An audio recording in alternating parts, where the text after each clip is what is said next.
ہے کہ مسلمان ہونے کے بعد اسلام کے سارے احکام کو اپنانا ضروری نہیں، جس میں انسان اپنے لیے تنگی محسوس کرے اسے چھوڑ بھی سکتا ہے۔ کہ قرآن کہتا ہے لا اکراہ فی الدین، آپ کیا فرماتے؟ قرآن میں یہ بھی تو ہے ادخلوا فی السلم کافہ، اسلام میں پورے داخل ہو جاؤ۔ ہم لبرل کی مانے ہیں، قرآن کریم کی مانے لا اکراہ فی الدین کے معنی کیا یہ ہے کہ جب من کو ہو تو نماز پڑھو، جو نہیں پڑھتا تو اس کو مت سمجھاؤ۔ حالانکہ وہ بزرگوں کے نزدیک تو اسے سخت احکام ہے جو نماز نہیں پڑھتا، جیسے الگ احکام شافعیوں کے، امام اعظم ابو حنیفہ کے نزدیک اس سے کم سخت ہے، یوں سمجھو۔ تو قرآن کریم کے ایک حرف کا بھی انکار کفر ہے۔ جو بھی منزل من اللہ ہے حق یعنی جو اللہ کی طرف سے نازل ہوا وہ حق ہے۔ تو اس طرح مطلب اس کے معنی اور مفاہیم اپنے طور پر نکالنا یہ بھی جائز نہیں ہے۔ صرف مفسرین جو ہے نا، جن کو اتنا علم ہوتا ہے، مفسر ہوتا وہی ہے کہ جو ان کے علم اصول یہ سب سے آگاہ ہوتا ہے، وہ جو تفسیر کرے گا نا وہ ویلڈ ہوتی ہے۔ عام عالم بھی تفسیر اپنی طرف سے نہیں کر سکتا، نہ وہ کرے گا۔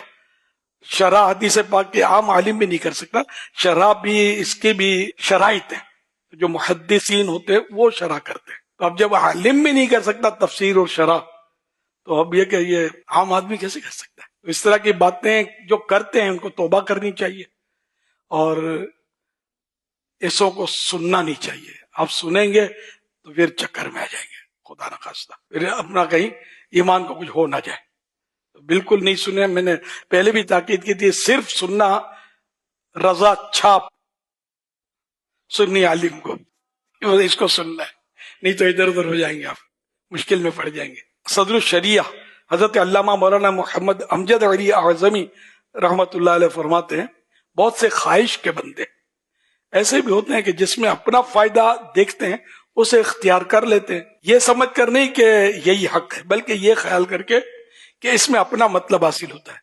پھر جب کبھی دوسرے میں اپنا فائدہ دیکھا تو اسے اختیار کر لیا۔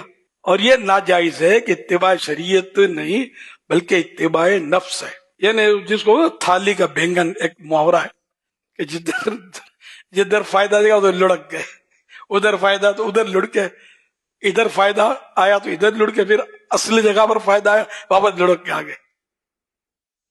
تو ہم تھالی کے بینگن نہیں ہیں، ہم تو آقا کے غلام ہیں۔ جو آقا فرماتے ہیں بس خلاص آنکھیں بند ہیں ہماری، اسی منن والے ہیں، سوچن والے نہیں ہیں۔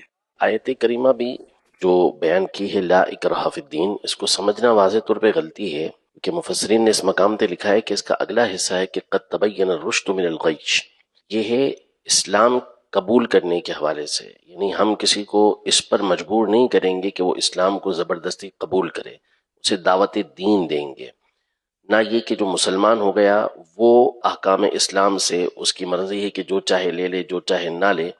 یہ اس آیت کا اس سے کوئی تعلق نہیں، یہ آیت ہے کسی کا اسلام کب مقبول ہوگا تو وہ دل سے اسلام لانے پر اس کا اسلام مقبول ہوگا۔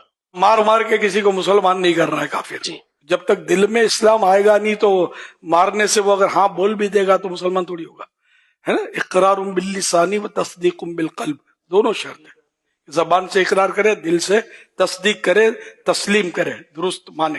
تو الحمدللہ ہم دل سے تسلیم کرتے ہیں، ہماری سمجھ میں آتا ہے اسلام حق ہے اور اسلام ہی حق ہے، الحمدللہ۔